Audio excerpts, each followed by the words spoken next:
Hi, my name is Lupe Romero and I am fighting pancreatic cancer for the second time. I was originally diagnosed on February 11th of 2012, and then after 9 months of aggressive chemotherapy, I then had a successful Whipple procedure on January 29th of 2013. When I was initially diagnosed, one doctor said I had 3 to 6 months to live, and another doctor said I had 6 months to a year. But thank God I'm still here. After being cancer-free for a year and 4 months, at the end of April this year, early May, I was diagnosed with reoccurrence, which means my cancer came back. Then I was placed on that same aggressive chemotherapy that I was originally on. The doctors were hoping for the same type of response, but unfortunately there wasn't much of a response. So they also, since the cancer had not spread, they thought that they would take advantage of that window of opportunity and give me another treatment, which was radiation with chemotherapy. I just finished my treatment this last Wednesday. I had radiation 5 days a week, Monday through Friday. And I took the chemotherapy pill, a pill called Xeloda. I would take one in the morning and one in the evening, which enhanced the radiation. And so since I finished my treatment this last Wednesday, I will be having a CT scan in 6 weeks to see the progress of the treatment, to see how the tumor has responded. And then in 8 weeks I will have a PET scan.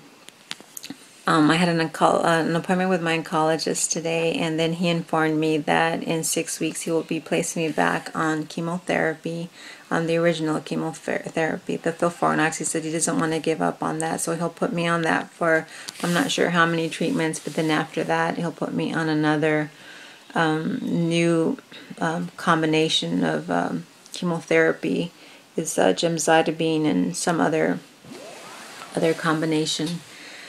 And so when he said that, I thought, you know what, I need to ask him something that's been on my mind. So I just asked him, I said, is this pretty much now quality of life? And then he agreed that it is, which means that there's no cure. There's nothing more aggressive that they can possibly do for me other than just provide me with these treatments and try to prolong my life as long as possible. So like I said, I just needed to hear it from him, something that I pretty much already knew.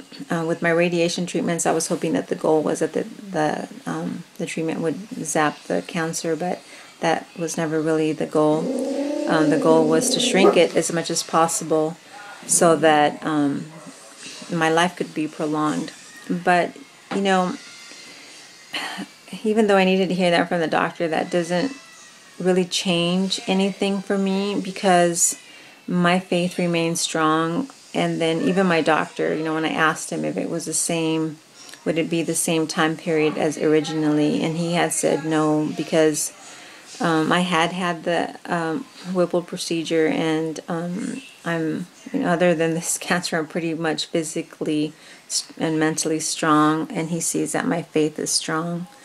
So I'm going to continue to do what I always do, is take the treatments as they come, do the best that I possibly can at trying to take care of myself. I also lost my husband. Monday was 3 months ago that he passed. He and I were both miracles, because in 1999 he was diagnosed with very advanced liver disease, and at that time we were told that he needed to get his affairs in order because he pretty much had 3 years to live.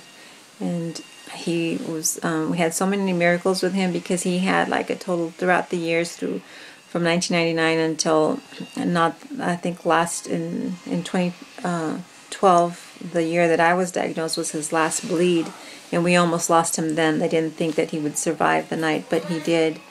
And so we're both miracles, because not only did he survive one varicose bleed, his esophagus would bleed. With liver disease, the liver gets so damaged that the veins get enlarged because they're trying to reach out for oxygen. And so he had huge varices down his throat, and they bled 6 times. Many people don't even survive the one esophageal bleed, but he survived 6. And my husband and he died in July, and in September would have been 38 years that we were together.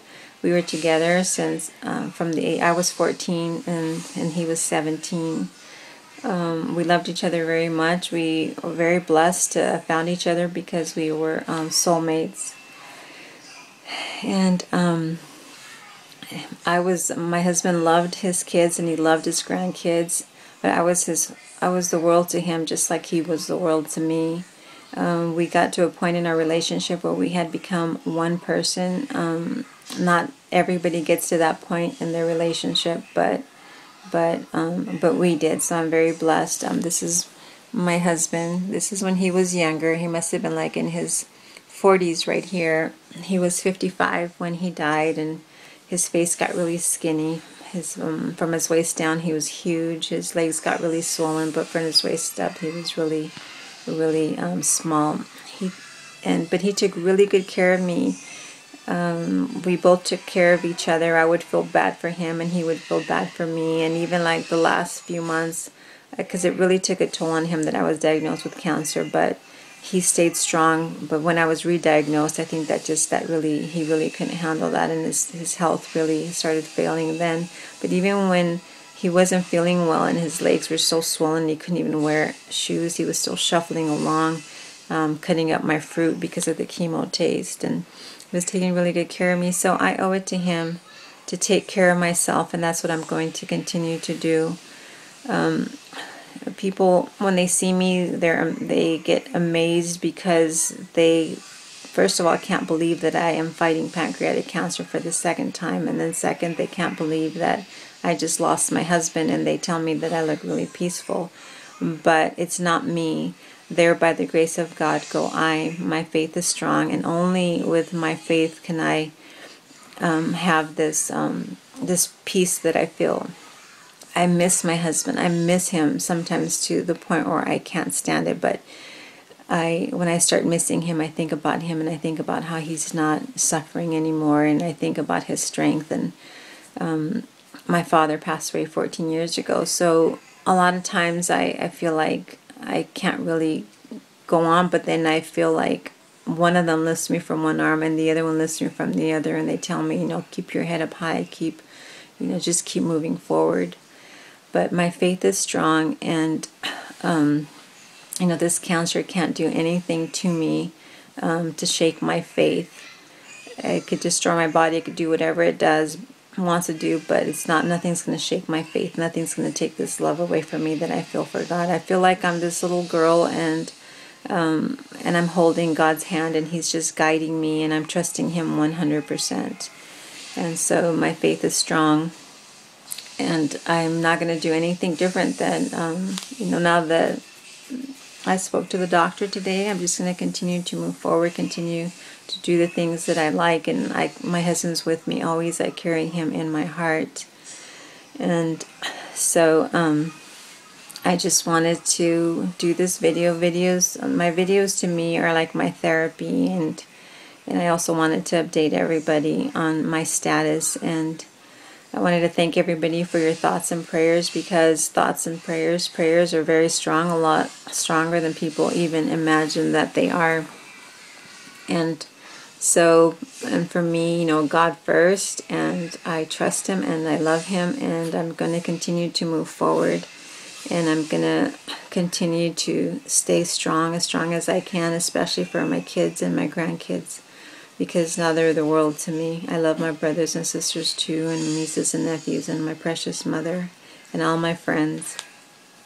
And so anyway, everything in God's time. There's no order in miracles for God. You just never know what the future holds, and with cancer or no cancer, I mean, tomorrow is no guarantee.